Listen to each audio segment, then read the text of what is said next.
ಆಕಾಶವಾಣಿ ವಾರ್ತೆಗಳು ಓದುತ್ತಿರುವವರು ವಿಮಲಾಕ್ಷಿ ನಾರಾಯಣಮೂರ್ತಿ.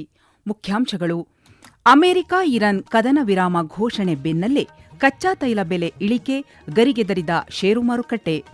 ಅಸ್ಸಾಂ, ಕೇರಳ, ಪುದುಚೇರಿ ವಿಧಾನಸಭಾ ಚುನಾವಣೆ, ನಾಳೆ ಮತದಾನ. ರೆಪೋ ದರ ಯಥಾಸ್ಥಿತಿಯಲ್ಲಿ ಮುಂದುವರಿಕೆ, ಆರ್ಬಿಐ ಘೋಷಣೆ.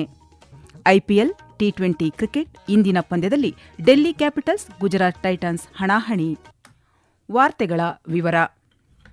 2 ವಾರಗಳ ಕದನ ವಿರಾಮಕ್ಕೆ ಅಮೆರಿಕ ಮತ್ತು ಇರಾನ್ ಒಪ್ಪಿಗೆ ನೀಡಿವೆ.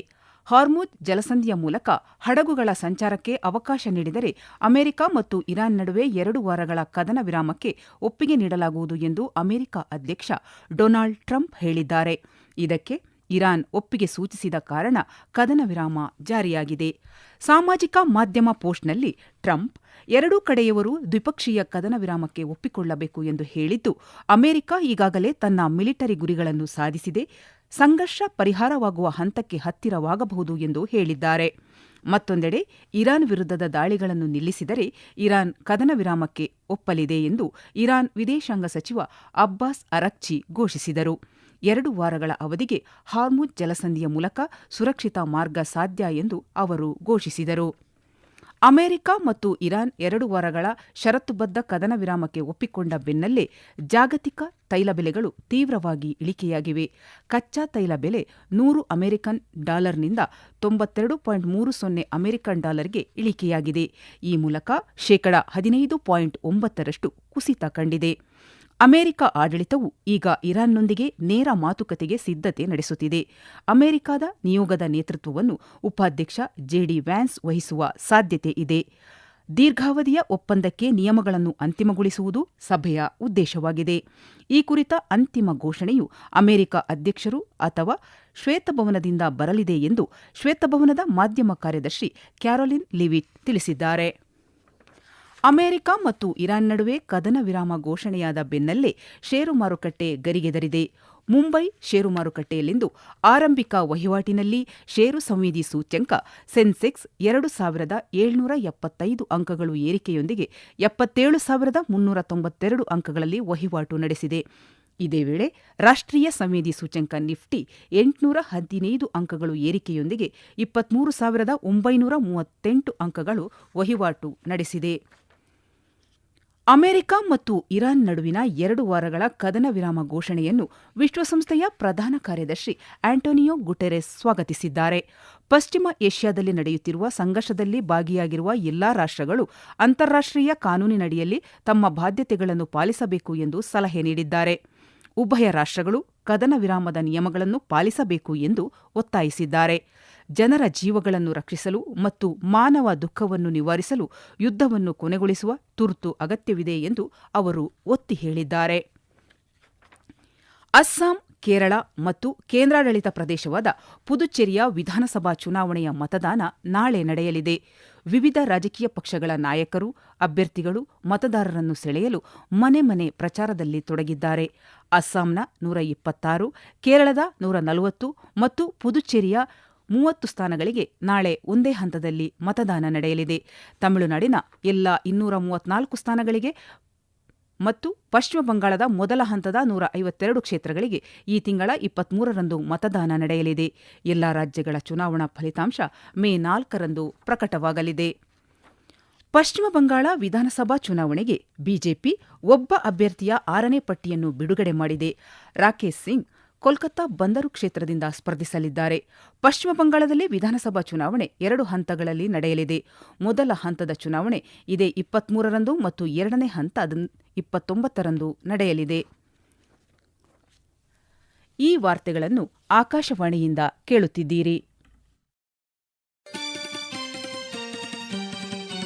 ನಮ್ಮ ಎಲ್ಲಾ ರಾಷ್ಟ್ರೀಯ ವಾರ್ತೆಗಳು ಹಾಗೂ ಪ್ರದೇಶ ಸಮಾಚಾರ ಈಗ ಆಕಾಶವಾಣಿ ನ್ಯೂಸ್ ಕನ್ನಡ ಯೂಟ್ಯೂಬ್ ಚಾನೆಲ್ನಲ್ಲಿ ಲಭ್ಯ.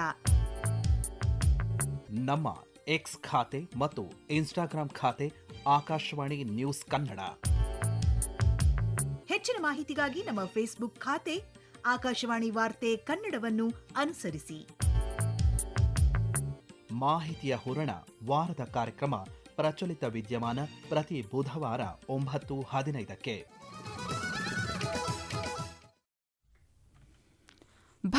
ರಿಸರ್ವ್ ಬ್ಯಾಂಕ್ ಆರ್ಬಿಐ ರೆಪೋ ದರವನ್ನು ಯಥಾಸ್ಥಿತಿಯಲ್ಲಿ ಮುಂದುವರಿಸಿದೆ.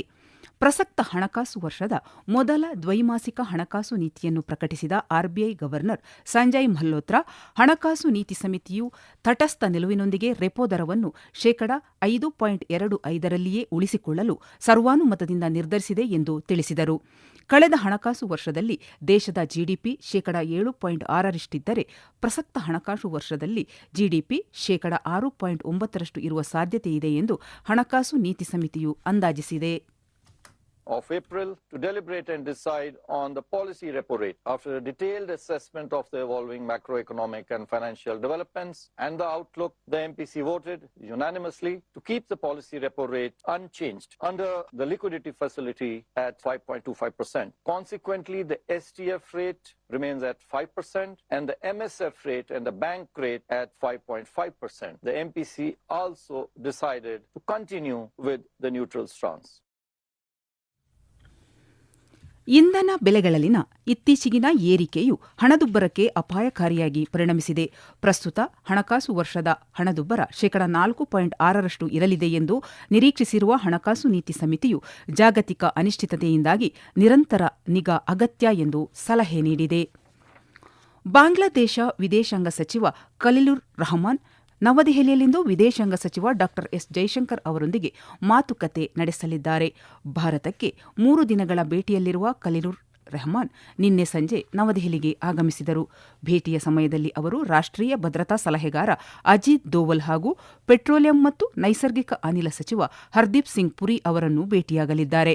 ಫೆಬ್ರವರಿಯಲ್ಲಿ ಬಿಎನ್ಪಿ ನೇತೃತ್ವದ ಸರ್ಕಾರ ಬಾಂಗ್ಲಾದೇಶದಲ್ಲಿ ಅಧಿಕಾರಕ್ಕೆ ಬಂದ ನಂತರ ಬಾಂಗ್ಲಾದೇಶದ ಸಚಿವರೊಬ್ಬರು ನವದೆಹಲಿಗೆ ಭೇಟಿ ನೀಡುತ್ತಿರುವುದು ಇದೇ ಮೊದಲ ಬಾರಿಯಾಗಿದೆ.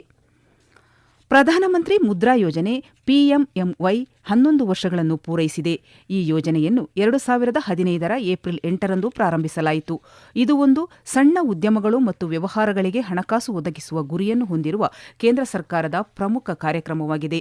ಜಾಮೀನು ಭಾರವನ್ನು ನಿವಾರಿಸಿ ಮತ್ತು ಸಾಲ ಪಡೆಯುವ ಪ್ರಕ್ರಿಯೆಯನ್ನು ಸರಳಗೊಳಿಸುವ ಮೂಲಕ ಮುದ್ರಾ ಯೋಜನೆ ತಳಮಟ್ಟದ ಉದ್ಯಮಶೀಲತೆಗೆ ಹೊಸ ಅಡಿಪಾಯವನ್ನು ಹಾಕಿದೆ.